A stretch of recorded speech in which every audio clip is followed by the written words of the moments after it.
Hello there, Terry Bell here from Bell and Company. This is a podcast we're doing called Real Talk. And basically what we're doing, we're talking to commentators who we trust and whose opinion we value.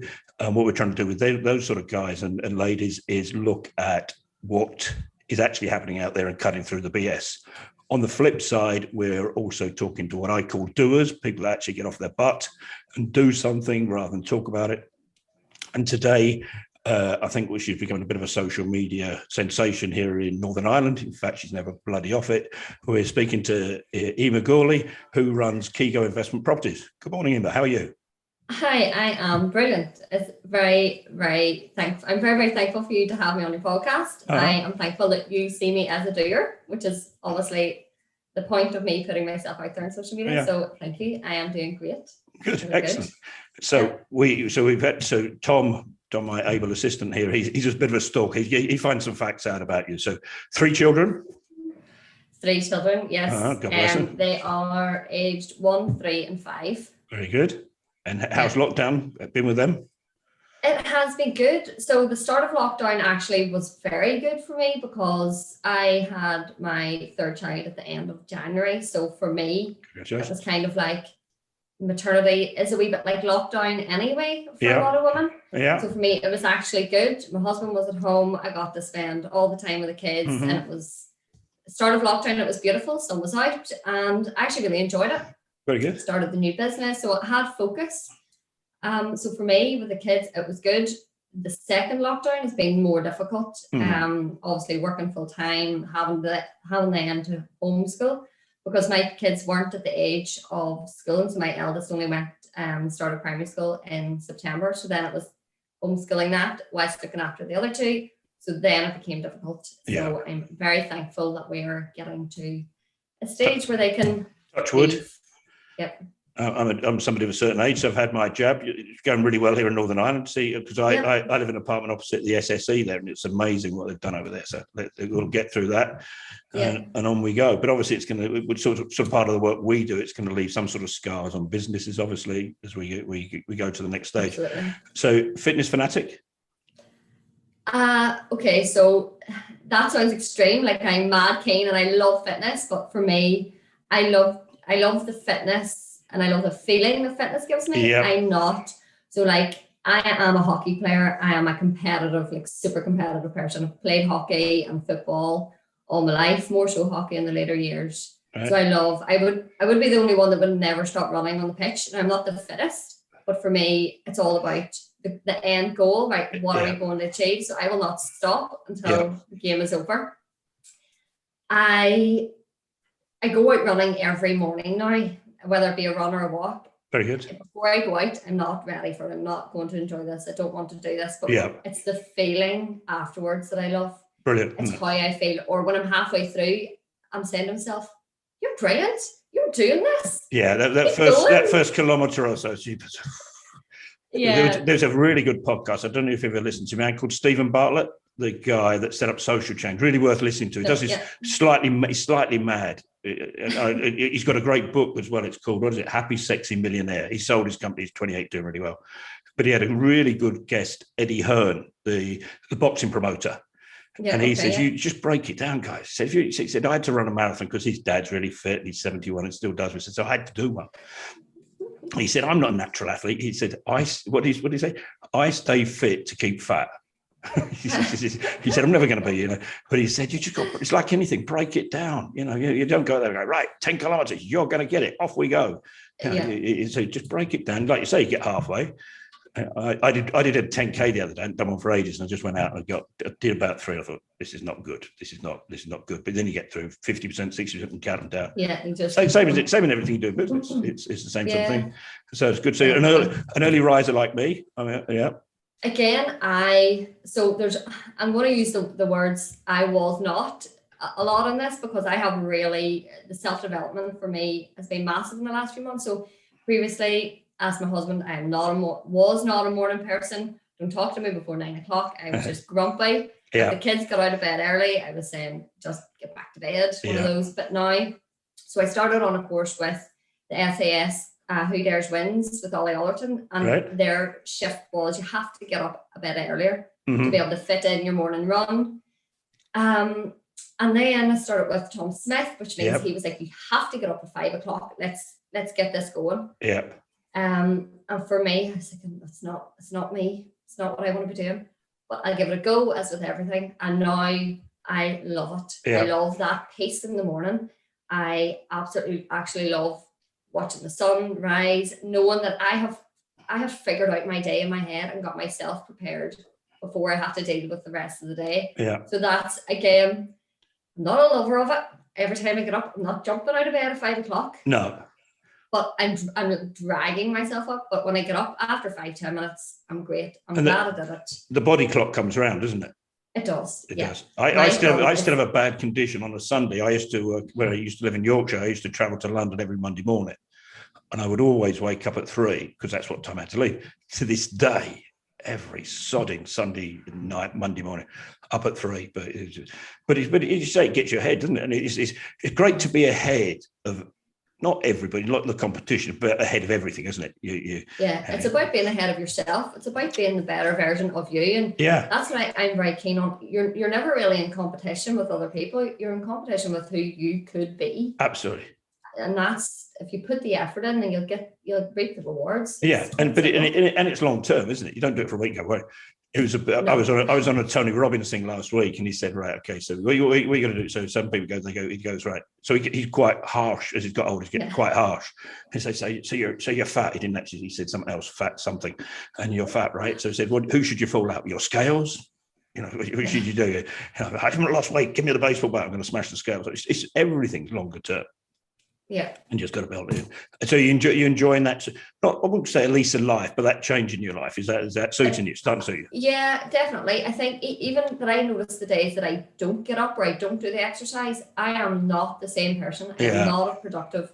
I'm not as fun. Like I think sometimes my problem is that I have that much energy that I do need to get rid of it. Yeah. I do need to run it off in the morning. And gets me set up in the day. But yeah, at the minute, I am loving it. And I am genuinely reaping the rewards. And not only that, the family are as well. Mm-hmm. So family life, I'm more positive. I'm happier. The kids get up early anyway. They're early risers. Yeah. And instead of being told to go back into their bed and wait, or play in the bedroom, I'm saying, right, everybody up. Let's go downstairs. Let's head on. Let's get this day going. Let's burn the energy out of the kids, yeah? Yeah. Come on, kids, keep up now, huh? Now we got 3 more kilometers to go. Let's go. So by trade, are you a civil engineer? I am, yes. Yeah. So I have a civil engineering degree from the University of Ulster. Very good. I got that in 2012. So it's been 9 years now since I got that. And it's been good. I love it. Again, it's one of those things I wasn't sure really about what I was getting into. Uh-huh. It wasn't a career that was overly spoken about, but for me, I am a problem-solving mindset. I love math. I love the practicality of it. Mm-hmm. So when I started it the first year, I hated it. I couldn't cope with having to understand the molecular structure of metal. I said, this is not what I want. Absolutely. But then to the end of the year, it started to get more practical, more into the surveying side, more into the side that I was enjoying. So a number of people actually did drop out of the course at the start because of those types of things. It was all about, the makeup of the concrete, and people were like, this isn't for me. But anything that I start, I will see it through to the end if I know there's benefit. So I knew, look, just get through this degree and we'll see where we go. And I was so glad that I kept that mindset and I kept going because of where it led, basically. It's a fantastic career. It's a fantastic degree to do for a holistic reason. So for me, civil engineering it's kind of the overarching broad, and it allows for project management a lot easier than maybe some of the other engineering directors. So before we go on to what you're doing now in terms of Kigo, so you did your degree. When did you finish that? Sorry. 2012. 2012. So what did you do after that? What was your next? So the first job after I graduated, I was a receptionist at the Premier Inn in Lisbon. Right. Because there were no jobs. Nothing's going on. And I was like, I'm great timing at the end of that reception. Yeah, let's go, right? So yeah, I came out of that and I actually loved it. I thought it was great. The social aspect of it and all was brilliant. And it really opened my eyes to how people treat people. You know, people were talking to me in the way that some people talk to people in the service industry, not overly nice, I suppose. No. And then once they kind of got on the conversation, and I would say, yeah, I've just finished my degree in civil engineering, and then they would change. Yeah. And instantly in that moment, I was like, I just don't want to talk to you anymore, because if you're not going to treat me for me, then this conversation isn't going to go any further. No, absolutely. And like everything, you got to treat everybody right. We have a lady who's worked with me for 10 years. We call her my logistics manager, right? She's not. She's our cleaner. She's brilliant though, right? And and just because you it's like anything. It doesn't, as long as people are civil. We unfortunately have to deal with, and I don't care if I upset them either, deal with a lot of solicitors, right? There was one this morning. You just think, guys, just bring civility to it. It's a whole lot easier. We can sit there and have you play your little table tennis for you're this. We don't think you're up to this. Or, guys, just it's just life. Get on with it. You don't need that. Yeah. So, what did you manage to escape the Premier in then? Yeah, so I moved on upwards and onwards, and I started to work for McLean Consulting, which were an environmental engineering consultancy based in Belfast. So they have gone on to bigger and better things, actually. Was kind of having since you left. Look at them. Yeah, got rid of me and they went further. And then I started to work for Northern Ireland Water. So I've been working for them since 2013. All right. Kind of worked in the wastewater treatment. So I build new wastewater treatment works or refurbish. So kind of it's led me to massive projects on a huge scale as the lead project manager. So as somebody who was, my job title was a graduate, I was able to take on levels of responsibility so far above myself. Yeah. Again, it's that mindset of just give it to me and I'm going to try it. Yeah. And then once I started to prove what I could do, then it was just give it to him or give those jobs to her. She'll do them and they'll come up about really well. So good. I've loved like working my way through all the different projects. Yeah, but you sort of powered through it, haven't you? That's the good thing. Yeah, it's been brilliant. I always felt like that. For me, I'm a civil engineer, but I have more moved into the project management side of civil engineering. So I'm not, I don't do kind of the leg work as a lot. Somebody say like I'm not the designer. But for me, I love being at the point of bringing in all of the different. So I work alongside all the different types of whether it be internal stakeholders, external stakeholders. So it's about relationship building, it's expectation management. And those skills for me are so transferable to anything. Yeah. Well, that takes you to what you're doing now in terms of Kigo. And you're doing the project. Tell us a bit about what you're doing there with your investment property. Yeah, so it was last April I started up the investment company, and the purpose of the company really was to help other people to find investment properties. So I am here as the person that people come to and say, right, I need an investment property for either a long-term hold as a rental, or I want the property to flip. And I am the person that goes and gets it for them. Now, the difference between myself and other people who would just source property is that I'm here as a whole package. So I sit with the investors and, right, why are you doing this? What's the end goal? And then we work out what their criteria is, what I call it needs to be, which is exactly then I go and find the property for them. I will then go through all of the figures with them. For me, it's about educating the investor about the whole process, so then they can go and do this themselves if they need be. And then I take them through if they need the mortgage advice, which a lot of people do. So I set them up with the mortgage advisor and then with the solicitor. So to me, everything's just a project. So each client needs a project delivered. So it's project development.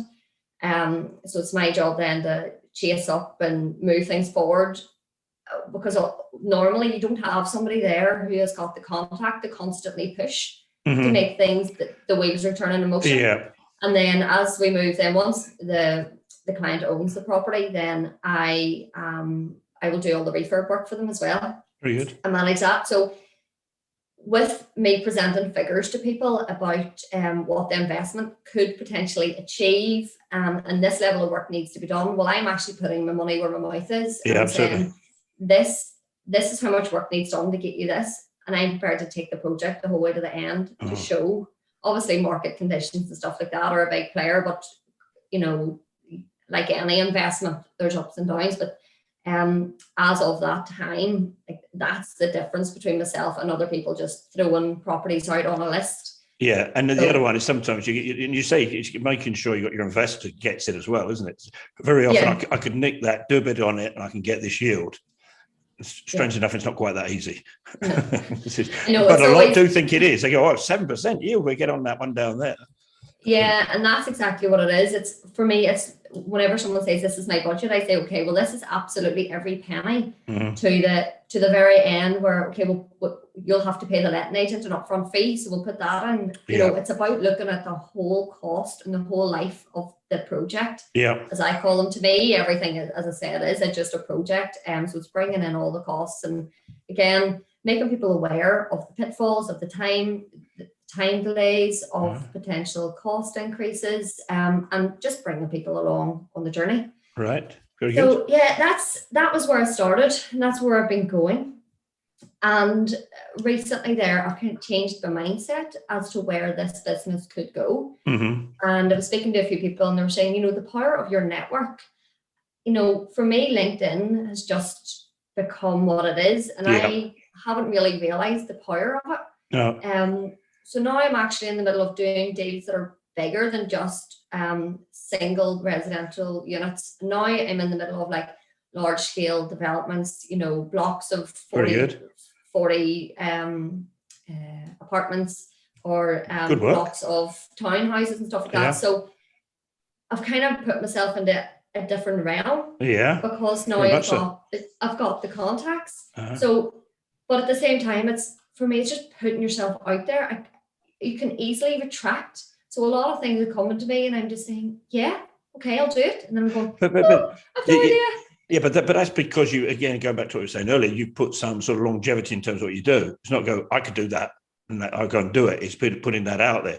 It's a bit like, I was giving you a bit of stick earlier, right, about the sites in Warren Point. Okay, so have you got all the zeros on that price? I'm not going to go about it, but it's a good lump of land, isn't it? But is that I'm not asking all the details, but is that a different way you're going in terms of that? So Warren Point, just in case everyone's listening, is a beautiful place with the most stunning view. That site, if you go on Eimear's LinkedIn profile, you'll see this site. It's the wrong side of a tenner, but is that something you're looking at as well on that side? Almost like, is that an agency side? Again,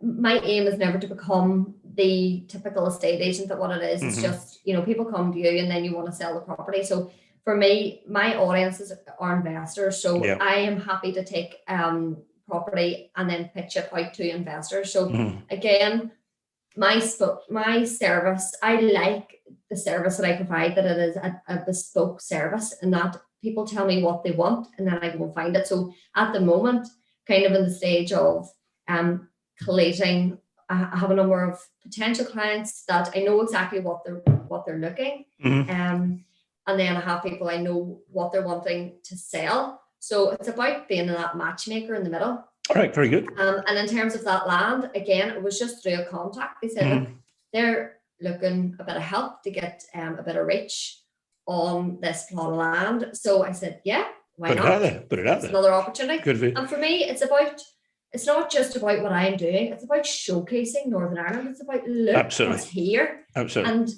for me, you know, anybody looking on Property Pal could see that there's loads of properties here, but who's beyond? Could be looking to come into Northern Ireland, because I think that's really important. Very much we are open for business, and there is so much opportunity here. I think particularly in the opportunity, because we're coming. I'm going to ask you for a couple of sort of how you see the property market and like, but just to give you a heads of where we are, because I do quite a bit of reading and do quite a bit of research and try and keep up speed. So we were dealing with America last week. So we're talking to a few people out there. They're very, very, very worried about their economy. So they think after lockdown, they just get on with things. They said, you know, not on a political statement in any sense, but between Donald and Joe, they're going to spend $4 trillion, right? End of $4 trillion. Who's going to pay for it? Nobody knows, but that's cool.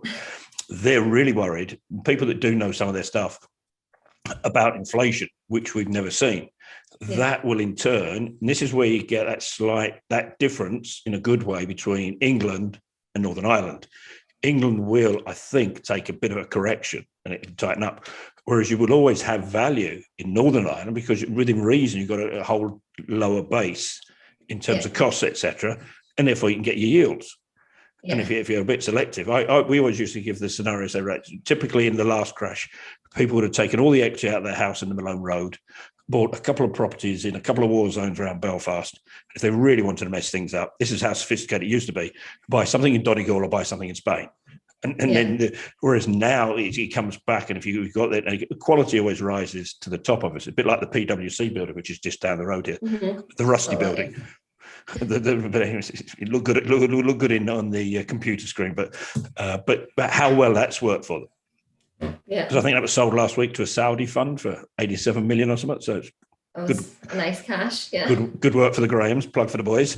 Yeah. So that was so. But going back to it's about Northern Ireland. It's got if it keeps those basics right. What do you think on the property market here in Northern Ireland, and how it goes, say, next 2 or 3 years? Sorry. I think what you're saying is quite correct, I think, and that's what I feel as well. So I think it's factual and it's evident that as of the last crash, we have not bounced back anywhere near those levels. And it's not even that, we haven't even bounced back as high as the rest of the UK have. So we're still fairly low. I think for like entry-level prices and stuff for investments and for, as you're saying, yield, it's the value is there. Yeah. Again, with COVID, everything has seen an increase in the last year. But I feel like our growth is maybe more sustainable because again, it hasn't just bound right the way up like the rest of the UK. So it's good. There's obviously everybody's waiting for this recession to happen. But I think, like personally, I feel like the recession that does hit, like anything, it's going to dip, but I feel like we couldn't dip a lot more than where we are.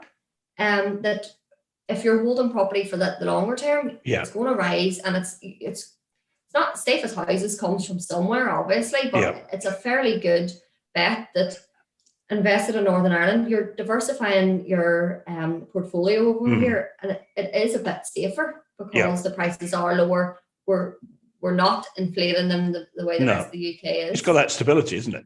So when obviously when we had the last crash, it was went through the bottom of the floor, came back, nicer thing.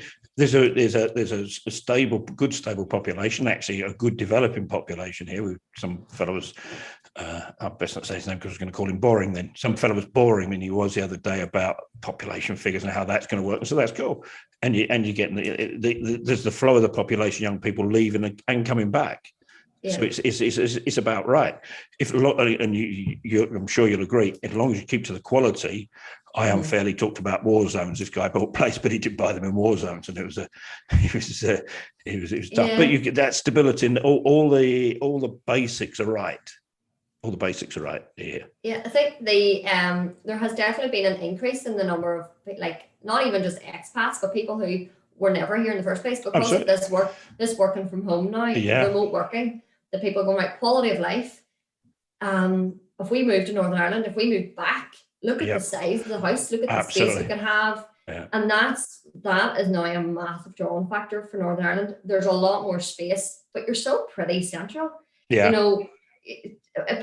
We have, in Northern Ireland, it's fairly, if you're maybe 10 minutes outside of the town centre and you've lived in the town centre, that's way out in the country. Absolutely. But for people who've come from England who are travelling an hour and a half every morning, and that's normal for them, half an hour down the road is just nothing for what you can buy. So that's a new market that's coming across. And then again, the 95% mortgages is obviously going to be, it's healthy for the market. It's good. There are obviously drawbacks on it, with people just rushing in to, can they afford it? Can they not? What's the long term of it? And that's something that people really need to focus on. I feel like we are maybe a bit of a monthly paycheck society at the moment. Everybody's just looking, what can they pay? What, have you got any savings above and beyond this deposit that you need for this house. But other than that, I think there's a lot of positives that are showing, there is, especially in Northern Ireland. and I say, because definitely not profit doom, right? Very positive. I love success. Any success you see. If somebody comes to us going, we've got a problem here, but we're brilliant here, right? Brilliant. That's good. Just do what you're doing. Do the good stuff. We'll deal with the rubbish. And it comes back to and I mean this in genuinely in the nicest way. Northern Ireland is a simpler carry on. We had a guy there the other day. So you go back to working from home. A solicitor that works in one of the top firms in London. He's working from home, and he's in his 800 grand Battersea flat. Okay, and he's having to work from home. He's being charged out about 350 quid an hour, and he top bloke. And he was talking away with him. He said, "Right, this is my world at the minute. Right, I get up. I walk 2 meters that way. There's my bathroom. I have my shower. I walk 5 meters that way. I go to have a cup of tea, do my breakfast, and I go and sit at that desk over there and work. Then I finish my day. I go for a walk and I come home." He said he was actually breaking into there's this big office in the Strand. He's breaking into the office. It's thrown there, but he's in 800 grand of apartment, and he's got no quality of life. And he used to see him every morning. Go, come on. I would call him Lee to protect her. Come on, Lee, liven up, for goodness sake. Look here. Oh, it's doing my nuts in. The man is a serious player, and he's stuck in this thing. But like I kept saying earlier, it's the basics are right here. It's good if you just keep keep the lid on the prices. You want the rise, but again, it's got to be long term. You want it to be realistic. I think here as well, like you have, as I said, the networks are getting better, the roads are getting better. We're able to continue, airports all out there. It is good. But even our education system, we are not like. I remember whenever I was when I was in America, and I said I'm in Ireland, in Northern Ireland, and I said, "All right, okay," and they wholly believe. Now this isn't obviously a representative of the entire American. I know where you're going to go here, and I'm with you, right? And they just think we're still in our wee wheelbarrows, we're still picking potatoes. I said, I think we were on a Caribbean island, and said, our beaches are actually. Yes, this is beautiful, but our actual beaches are nicer. And they're saying, what? You just have cliffs. You don't have anything else. I was like, the world doesn't even know we exist. We have so much to give, and we just need to shout about it. Absolutely. There's just so much. Well, we now do. So we've got a brilliant team here in Belfast. It's about 20th, and I should know that number a bit better. But hey, but it's amazing. About 80% of our inquiries now come from England, and they go, "Hello, where are you based?" Belfast. Why am I ringing Belfast? It's a different. It's people are, and I am of a certain age, but people of a certain age, they still think, is it safe over there? Oh no, you just get shot every day. It's awful. It's terrible. But what I will say is, and that's not just different parts of Northern Ireland still believe that there's different other parts of Northern Ireland are still in that zone. It's the media are still portraying a lot of things that are brutal. And it's not fair to different different communities and different areas within Northern Ireland. They are then obviously subject to the negativity and then lack of investment, because people are saying, "Oh, I don't want to go there because absolutely because of this or because of that. The media said this," and I'm like, "No, do you know what? It's actually a fantastic opportunity in there. The community is brilliant. They are desperate for somebody with investment to come in and do up. If there's a derelict house, do it up, put a tenant on it for two reasons. It's going to stop it looking horrific, and it's going to bring more regeneration to the area. So, there's just so much out there. Absolutely. And what the advert I always give for Northern Ireland is, a friend of mine came out from Scotland, and we were not unknown to the odd beer, so we went out for a couple of beers, and he said, I said, "What's the matter with you?" He said, "Why do they laugh so bloody loud?" Northern Irish laugh is ha ha ha ha. That sort of real mad. He said, "We're in Glasgow, ha ha ha ha." He said, "But here it's like proper." And he said, "Men and women." There's a one. He says, my daughter, she cackles. He said, "But that woman's got a laugh. It's hearty laughs, because people in the main, people are civil enough, like anywhere." Yeah. But then come back to what you're saying there about media. Obviously, I'm a real, you have to be careful, hater of mainstream media. Okay. Be just the stuff, and obviously one thing about Northern Ireland, obviously the political situation, perfect. Not. Yeah. Okay, so you've got those idiots, and they nearly play to it, as to the BBC. But the mainstream media, in terms of what they've done and how they've carried on over all this, which is why, and even say at my tender age, I'm starting to get a little bit more into social media, because you can find out things. I love nothing more. In the morning, all I do is look at Twitter to start with, just see who's falling out. Don't get it, never get it. I made one mistake on that. Never do that. The FD, and then LinkedIn, and obviously you're all over LinkedIn. I think they rename it Gourley or something like that. Gourley. So, but how are you finding social media? What's one of the questions later, right, is about what's your favorite platform? Okay, so it's sort of brought that bit forward. So what would be your preferred platform? So the two platforms that I started out really looking at was LinkedIn and Instagram, for two different reasons. I say two different reasons, but I wasn't sure. LinkedIn has always had, so I wasn't on LinkedIn until last April. I decided, right, we'll get on LinkedIn. I didn't always see the point.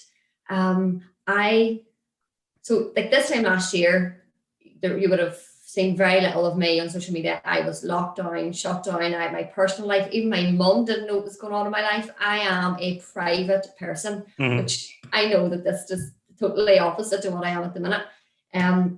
So for me, I realized that it's not about who I know, it's about who knows me, because people cannot do business with me, start relationships with me if they don't know me. Yeah. And whenever I started the business, it was lockdown. I said, well, what's the best way? Every single person is now stuck at home looking at this wee box either in front of them or in their hand.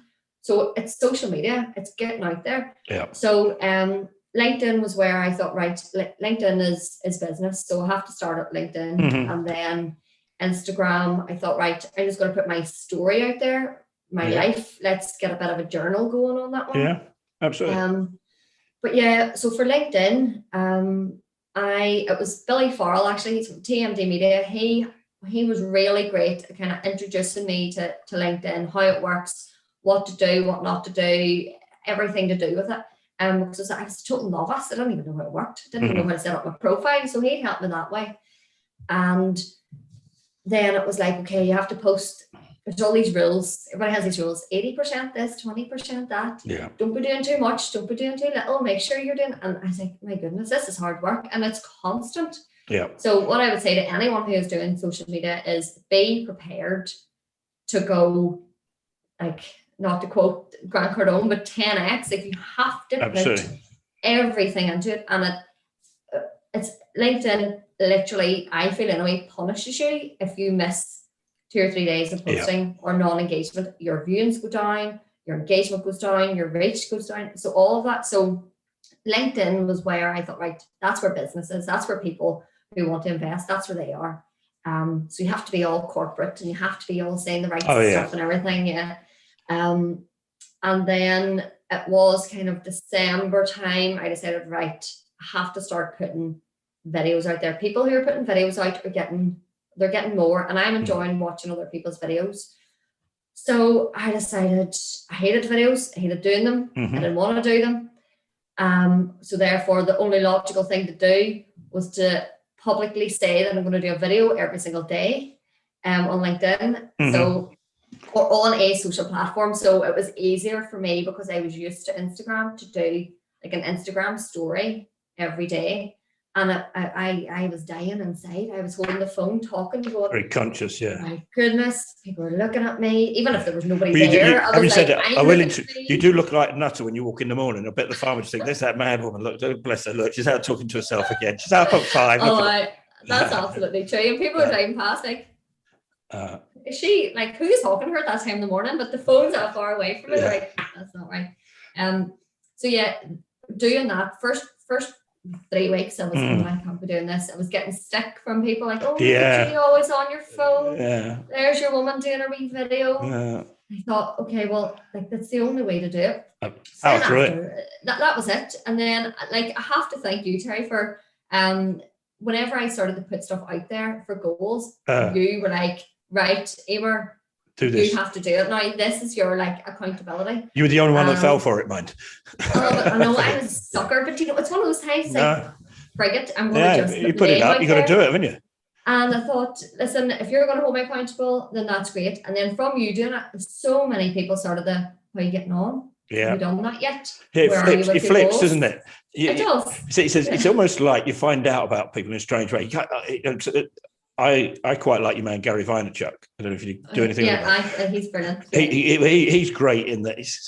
Obviously we can't use the language that he uses, right? But he basically says, people get stuffed, right? If you don't like it, just go away, right? I got a bit stick because you were conscious, right? I was double conscious. Treble conscious, right? And I knew, and I got some stick and all this, and it's some a little bit nasty. Some of the people you thought were friends, and in the end, away you go, be happy, sort of stuff. But then once you get through that, and you don't really, you don't want to not give them monkeys, right? But you've got to have that sort of. If they don't want to look at it, don't look at it.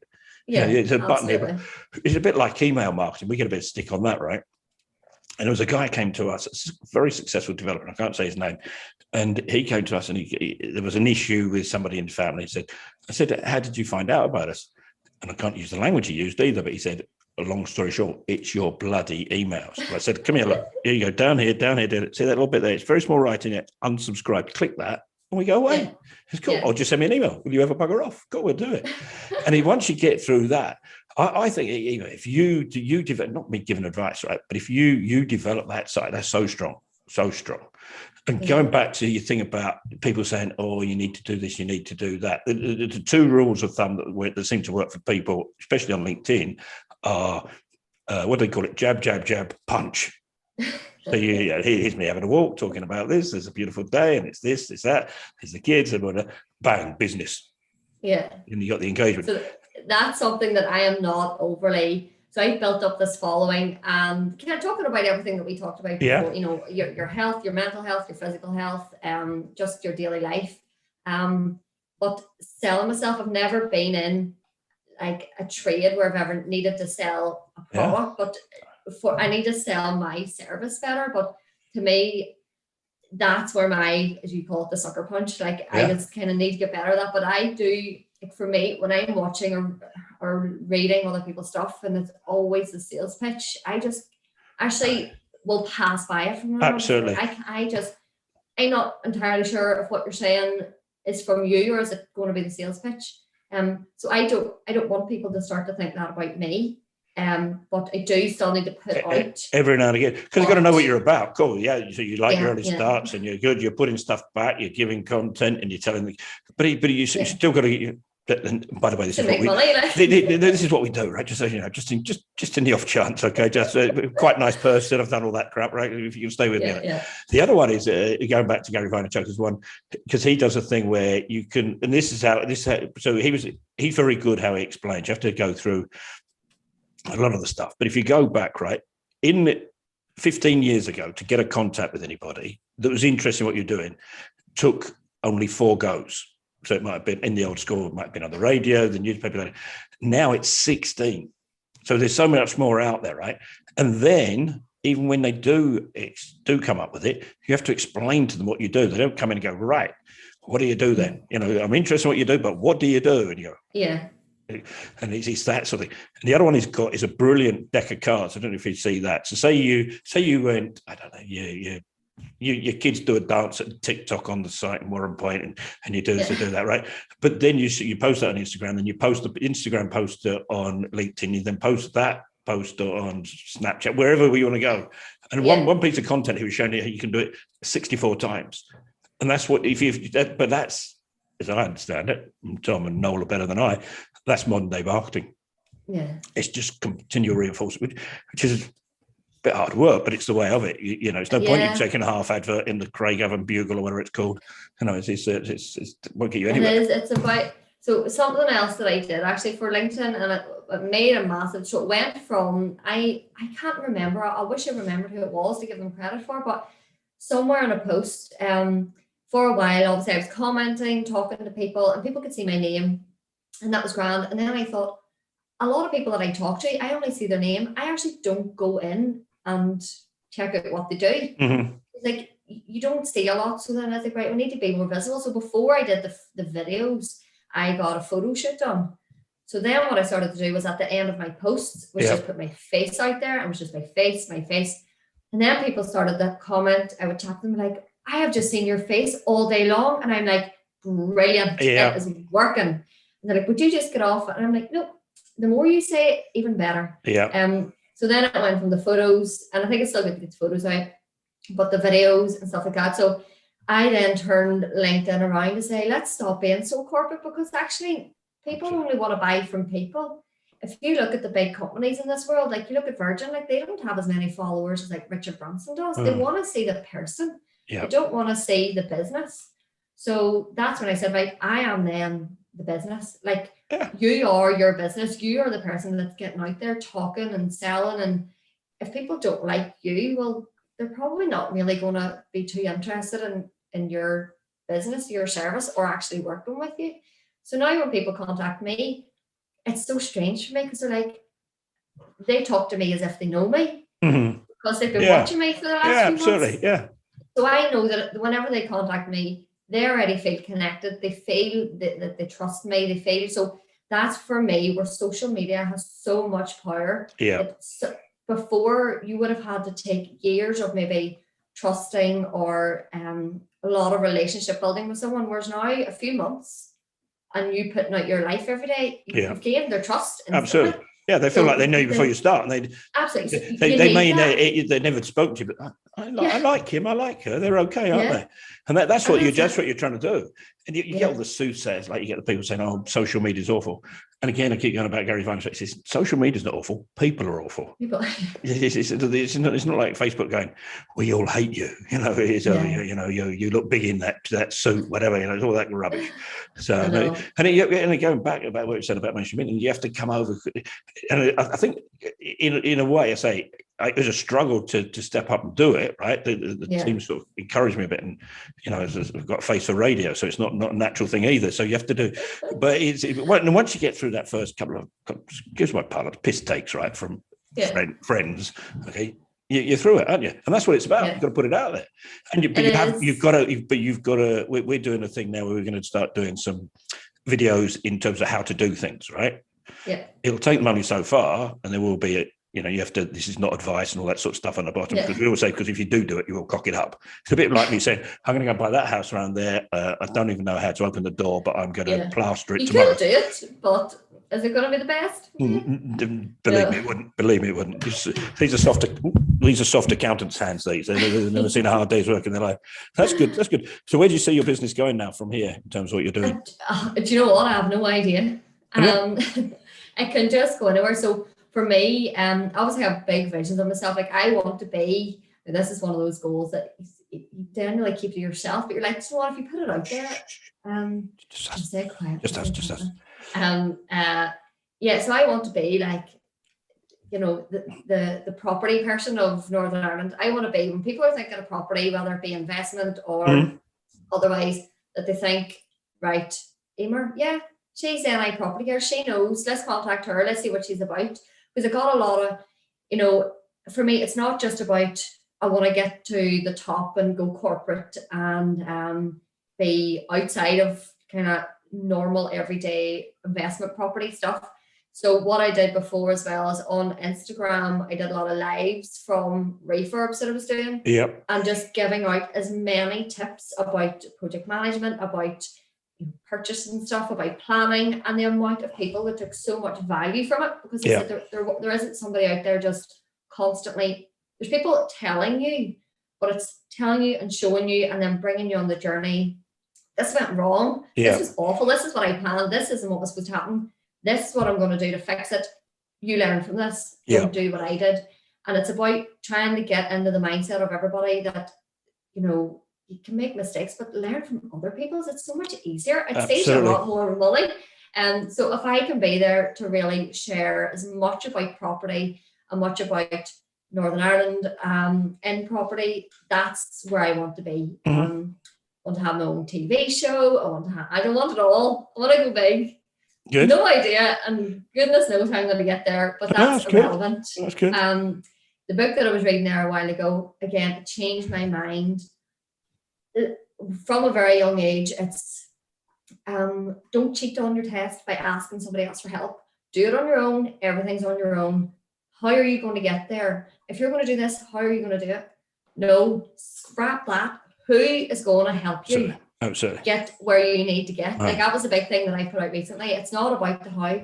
So for a few days, I was like, who is it? Who is it?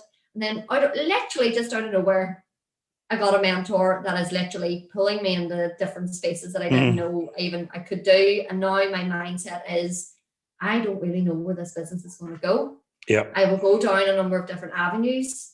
I thought I was going down an avenue, and then I said, I'm not comfortable and I don't feel excited about that avenue, so I'm not going to do it anymore. Let's find a different route. I love managing people. I love relationship building. I love chatting. I love doing figures. Like my husband always says, you're just a geek. Like you. Thank you, darling. My life. Romantic evening in the Gourley household. In a really nice way. But I just love spreadsheets, and I love, so it's just, I don't know where I'm going. I'm just going somewhere, and I'm just doing it. Do you own your own domain name? Your name is a domain name? Yeah. Good. Cool. Just before I forget, that's all, because man of a certain age, sometimes you get things. Cool. Good. Yeah. Good. So. Excellent. So positive thinking, way forward. That's a bit misnomer, because he can get the happy clappy singing Kumbaya with the guitar, we're all happy, right? But do you do any work on that yourself? I do. So mindset, I kind of like what I said at the start. For me, over the last year, not just the money that I've spent on personal development, but the time and the effort that I put in to personal development. And by personal development, it is not like just education. It's about yourself. It's about that, how I want to be a happier person. Like, I am a positive, always have been a positive. You know, people say you can't do that. Well, watch me, I'm going to do it. But sometimes, you know, it's ups and downs. Like, property isn't. Oh yeah. Like, it's a cliche to say property is a roller coaster, but it really, really is. And it's about making sure that you have that foundation, that mental stability, that mental resilience to cope with all of those downs and all of those ups. Because literally one day you're going, right, this is happy days, this is brilliant, best deal ever, and the next day it's gone. Yeah.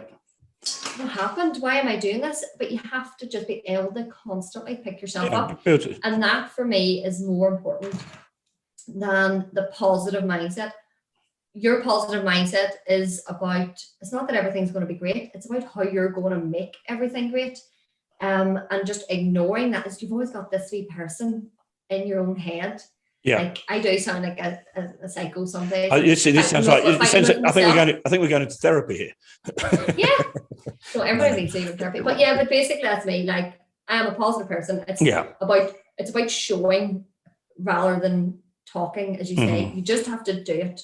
And it's showing the kids as well. Like, I am a big advocate of, you start them young, you make sure they're getting in the right mindset. Absolutely. And change the way that they're thinking. And again, it's not always about being Mrs. Happy walking around with a smile on your face, because I can be grumpy too. Like, but it's how I think the thing that comes through it is how you bounce back from any adversity, whatever form that comes. I mean, today's what all we're told is that everyone's got mental health is important, but when we get told 24/7 everyone's got mental health problems, strangely enough, we end up with mental health problems. Yeah. And I always say because we have to do quite a bit with the team, not that we're weak mental, we deal in debt, right? It's not sometimes not great crack. You know, bless them.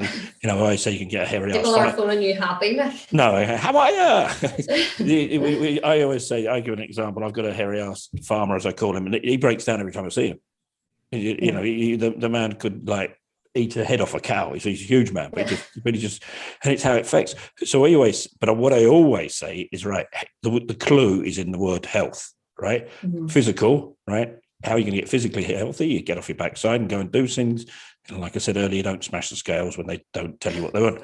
The other side is health. You have to work at it. You have to do it on mental as well. If you sit there all night just pinging through your iPad and falling out with everybody and not following garbage, that's a bit sort of patronizing, but do something that lifts you a bit. You know, we mess around here, right? It's a bit sometimes like gallows humor, you know. So, but I have a reaction if something goes wrong here. Say we've got quite a big case and it goes wrong, I have a reaction. I go, yes, excellent, here we go. Yeah. I go, what are you talking about? The fight's on. This is awful. Oh, absolutely. Car park now. Let's go. Bring your uncle. Come on, let's go. And it's that ability within reason, not every adversity because it's bad times and everything else. Yeah. But that's the and that becomes, that has to be worked out because that has to become ingrained. That needs to be a trigger. Yeah. You can't do that. So more power to your elbow. Good woman. Right. Yeah. Quick fire round, and I'll let you go because there'll be little screaming children. Right. Or I asked this one. I asked, do you take drink? Are you a drinker? I haven't. I have, but I'm not a big drinker. I haven't actually drank since the start of the year. You're not very good. Good. Totally. And you know what? I feel brilliant for it. Well, I've had yours, so that's okay. We've covered that. Okay. You've doubled up. That's but in the day, then back in the day, would you have been red or a white person? Wine. It depends. More of prosecco for the white, and then red with dinners. Very good. Very good. Depends where I'm going. Depends the mood. So we discussed briefly social media there. So Instagram and LinkedIn, your two go-to. Do you look at Twitter or bother with Twitter or? No, I don't. Not even. Not at all. As long as you get the balance, it's like anything. If you wanted to follow, I don't know, say you follow the DUP or the Shinners and just decide to go through those, that's, you just don't beating yourself up. That's good fun. So, but Instagram is, especially with, I know it's a bit patronising. No, it isn't patronising. It's a good way to tell stories, isn't it? Instagram. Yeah. It is an easier way, especially with, I'm trying more on the LinkedIn stories wise, but it's more difficult. But I think it's easier for the platform that Instagram is, that you just follow somebody's journey a lot. It's just visually a lot more appealing. For you, it'd almost be it's almost like one of those cameras on a site as it develops over the year. You know, there's people hurtling around like lunatics and lorries turning up and look like they're going 70 miles an hour. Yeah, that's good, excellent. So, what about sports? You said hockey and you go running. Any other sports? Yeah, not really. Just massive hockey. I've always been hockey. Yeah. I played football for years. I played for one of the top teams in Northern Ireland, and then when I went to uni, it was one or the other. I didn't have the time, so then hockey, and then that was great. Very good. Very good. Right. So this is fairy godmother time. You got a dinner table, right? I'm cooking. You're not drinking. Are you good? Hold on. Are you a good cook before I come to your dinner party? I am. Sorry, I am. Okay. It's one of a few things I'm good at. Good at what I do. Good at drinking Guinness and good at cooking. That's my wife tells me that on a regular basis. That's all you're good for. Yeah. But in terms of that, so you're serving the wine because obviously you're not drinking it. Who would you have as your 4 dinner guests? You can have 4 dinner guests, dead or alive. Anybody and anything. Okay, so I've kind of got 2 answers to this one. I was thinking, at the minute, I would love my mom and my sisters. I would love my family who I haven't seen in a long time. Especially my mom. My mom's a massive advocate for a lot of the stuff that I'm doing. She was where I am when she was her age, and she's seen me doing it, and she thinks it's brilliant. Above that, it's a lot of kind of the people that we've been talking about. So like Tony Robbins, I'd love to have a chat with him, or Gary V. I'm just enthralled when he's talking. He's so real and he's so raw that I love listening to him. But then you have other people like Michelle Obama, who their life and where they've come from and where they are and how they've dealt with everything. That's the type of stuff that I love to hear. Yeah. I want to know how people have built themselves up to be the best version of them, or just that's who I like. Yeah, good. I tell you what, have you ever done any work with Tony Robbins? No, I just read his book. The man, he's and he is the same age as me. His voice has gone completely. He's mad. I've seen him about 3 or 4 times, and I did this business mastery thing the other week. And I always say with it, I say about 75% of it's I find crap, but 25% is like gold dust that he does, and he was just doing some amazing things that we've already incorporated. But there's and he's done this thing because his were obviously events. He's built he's got a warehouse now, and it's got sort of like 2,000 TV screens around it, and he just carries on the same. Yeah. But he and say Gary V. Can't quite get Gary's music yet, but that's because a man of a certain age. But he's very cool. So no politicians from Northern Ireland. Correct. Correct. Right. I'm going to let you go. Who should we ask on this podcast? Just given the start, it's a loose chat, as you see. It's nothing like professional, but it's a chat. My goodness. I don't know. Your mum's coming on. She's to blame. It's your mum. Do you know what? I was actually talking to my sister last night as well, and she's going really big in the film industry. All right. And she's quite of my mindset. She's gone fairly close to the top. Good one. Very quickly. She's actually younger than me. Uh-huh. So she's just a go-getter. She's a doer. She just does. She's hands-on. She's brilliant. So yeah, we can hit up my sister now. We'll catch up after. Ask her. We've got an actor coming on soon, which I can't tell you about. He was in. We do quite a bit with the NSPCC, and the guy that does the speeches. He's quite sad. He was terribly abused, but he had a film about his life called Sulphur and White. And but he's really cool. He's David Tate, really cool. And he's now the CEO of the Gold Council. And I made the mistake of saying, "Tell me about your business, David." And I may as well have gone out a cup of tea, gone for a pee, gone for lunch, could come back, he had a chart. So it was a bit like Chris Whittick. Next slide, please. And it was that sort of stuff. But he's a really good, interesting guy. So I do give him a bit of stick, but he's good for. Yeah. Anyway, that's a bit of interest to them, and they're not just anything and everything. As long as everything. Life.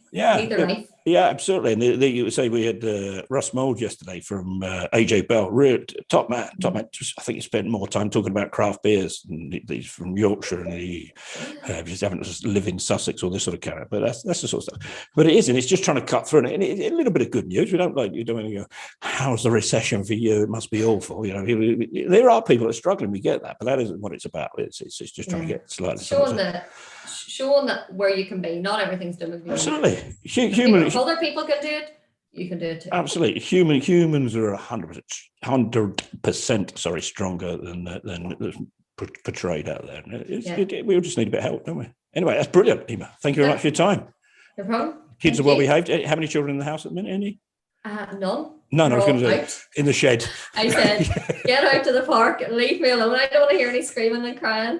I did one with a guy that writes the peer-to-peer finance magazine, and he wasn't a great crack. Would be fair enough to say, right? And he was going on, and how do you see the market going? And do you see lots of problems? And he went on like, suddenly his little 3-year-old ran in. And he was like, suddenly went from Mr. Very Well Spoken to get the bloody hell, get that. And he said, here's some sweets, and here's the iPad. And he said, we'll cut this out. But he said, I'm going to have to take that kid straight to the dentist when we finish lockdown, and I'm going to have to get that iPad physically removed from my hand. Yeah, exactly, surgically removed. Brilliant. Thanks for your time. Good. We'll catch up soon, yeah? Really enjoyed it, yeah. Keep going. Good luck. Yep. Cheers. See you soon. Bye. Bye.